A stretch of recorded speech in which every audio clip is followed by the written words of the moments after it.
We are tracking Tropical Storm Bertha. The storm is making a second landfall today, this time in Texas. Bertha hit the shoreline from Florida to Louisiana yesterday, pushing water into neighborhoods. The storm's outer bands knocked out power to southeast Texas late last night. Coastal Texas could get 2 to 4 inches of rain. Here is next weather meteorologist Lisette Gonzalez. Yeah, and as we take a look at the latest satellite and radar of Tropical Storm Bertha, it is bringing some rain to portions of the southeast and the Gulf Coast states, and it is going to continue to move westward, and it will weaken, likely becoming a depression by the time that we get into tomorrow, and it'll continue to move into Texas. Now, locally for us, as we are taking a view here from our Ocean Bank next weather sphere, you will notice that we are seeing our rain chances will be rising as we head throughout the next few days. So today, some spotty showers, a few storms, but as we head through the next couple of days, those rain chances will be rising.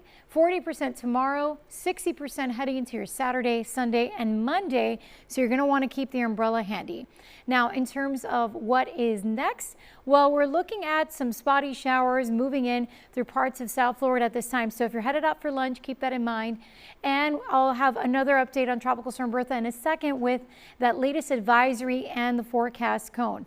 Higher weekend rain chances for us, but locally, let's take a look at our radar, because as of now, there are some showers popping up here or there, although the bulk of the storms are over on the Gulf Coast. Looking at some rain moving in near Coral Springs as well as near Tamarack. Also some rain here near Miami Lakes. Everything is moving from east to west. And also those showers just west of Doral. We just had a little bit of rain outside our studios. Some of the roads will be slick in spots. And the wind is the reason that those showers are moving quickly now. About 10 to 16 mile-per-hour winds, gusts as high as 20 today. And we're heating up. 90 degrees in Fort Lauderdale, though upper 80s in Miami and Homestead due to the rain. 89 in Key West. It feels like the upper 90s and the hundreds when you factor in the humidity. So I would say wait to walk your dog because it is a little too toasty out there right now, though Simba looks ready to maybe just hop in the pool. That'd be a good way to cool down if your dog can swim, or not wait until later this evening because it is too doggone hot right now. And if you want to share photos of how your dogs are staying cool, send them to pics@cbsmiami.com, because with the heat indices and the feels like temperatures and the triple digits, you definitely want to be careful, especially with their paws on the pavement. Now today we have a moderate to major heat related health risk, and tomorrow as well. So remember, hydration is everything. It's key.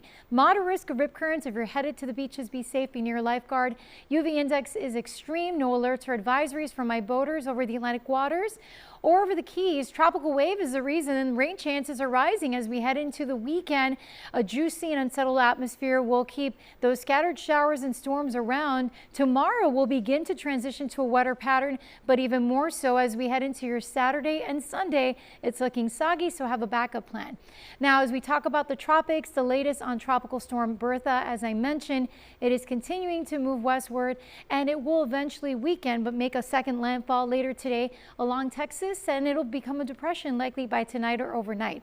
Locally here in South Florida, our next weather 70 forecast showing that we'll need those umbrellas through the weekend, and it's going to be even hotter with a west-southwest flow, highs near the mid-90s. Going to feel like the triple digits through next week.